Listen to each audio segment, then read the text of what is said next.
Hi hello నమస్తే welcome to sauce TV నేను మీ Shiva.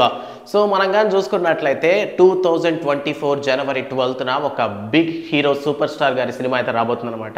So super star Mahesh Babu cinema Guntur కారం అయితే జనవరి 12, 2024న రిలీజ్కి అయితే సిద్ధంగా ఉంది. ఈ సినిమా అప్పుడు కదా రిలీజు, మరి ఇప్పుడు ఎందుకు మాట్లాడుతున్నారు అని మీరు అనుకోవచ్చు.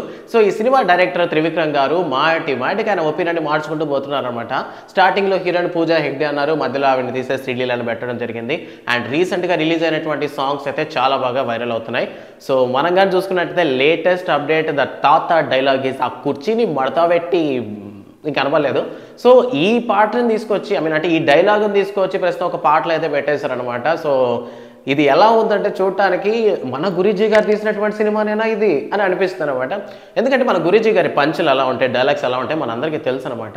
చాలా పద్ధతిగా మాట్లాడతారు. ఏదైనా సరే ఒక వల్గరు వీడియోస్ చూడడం కన్నా, నలుగురు తెలి కొట్లాడ పెట్టుకోవడం కన్నా, ఒక మందు దాడడం కన్నా, సీరియడ్ దాడడం కన్నా ఓ మంచి సినిమాని చూస్తే బాగుంటుంది. సో ఒక వల్గర్ లిరిక్స్ అనేవి తీసుకురాకూడదు అని చెప్పినటువంటి గురూజీ గారి సినిమాలోనైనా ఈ పాట ఉంది అనే రేంజ్లో అయితే ఉందన్నమాట.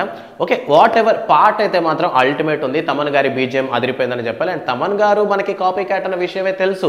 బట్ ఆయన ఎంత కాపీ క్యాట్ అయినా సరే జనాల పల్స్ని పట్టుకుంటారనమాట. మనం కానీ చూసుకున్నట్లయితే రాజా ది గ్రేట్ సినిమాలో మనకి గున్నా గున్నా మామిడి వచ్చింది కదా, లైక్ అదే వర్షన్లో కూడా ఈ పాటను తీసుకున్నారు. ఎందుకంటే ట్రెండింగ్లో ఉంది కాబట్టి జనాలకి ఈజీగా త్వరగా అట్రాక్ట్ అవుతారు అన్న వర్షన్లో మేబీ తమన్ తీసుకొస్తున్నాడేమో ఈ సాంగ్ని. సో మొత్తానికి ఈ సాంగ్ విన్నప్పుడు కొంతమంది అరే ఏంట్రో ఇది అని అన్నప్పటికీ కూడా చాలా మంది అయితే విని విని విని పాటను అయితే ఎంజాయ్ చేస్తున్నారనమాట.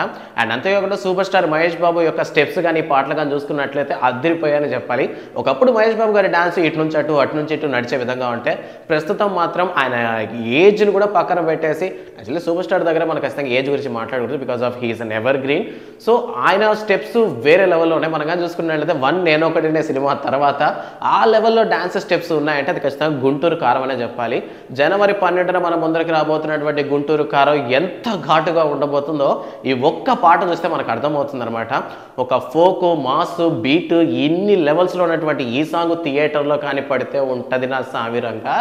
మొత్తానికి త్రివిక్రమ్ శ్రీనివాస్ అయితే ఫ్యాన్స్ పల్స్ని పట్టుకోవడం స్టార్ట్ చేశాడు అనమాట. అంటే ఒకప్పుడు మేబీ త్రివిక్రమ్ గారు కథ మీద ఎక్కువ కాన్సన్ట్రేషన్ చేసేవారు.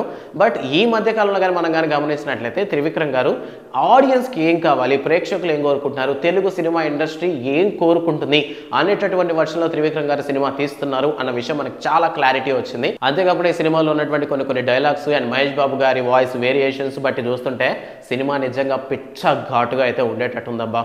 సో మొత్తానికి వాట్ ఎవర్, జనవరి 12న మన ముందరికైతే ఒక సూపర్ హిట్ సినిమా మన ముందర తీసుకురాబోతున్నారు త్రివిక్రమ్ శ్రీనివాస్ గారు. ఈ పాట మీకు ఎలా అనిపించింది, అంటే గుంటూరు కారంలో రిలీజ్ అయినటువంటి ఈ కొత్త పాట మీకు ఎలా అనిపించిందో ఆ విషయాన్ని కామెంట్ సెక్షన్లో మెన్షన్ చేయండి. అండ్ మర్చిపోకుండా మూవీ అప్డేట్స్ కోసం సాస్ టీవీని సబ్స్క్రైబ్ చేసుకోండి. Thanks for watching.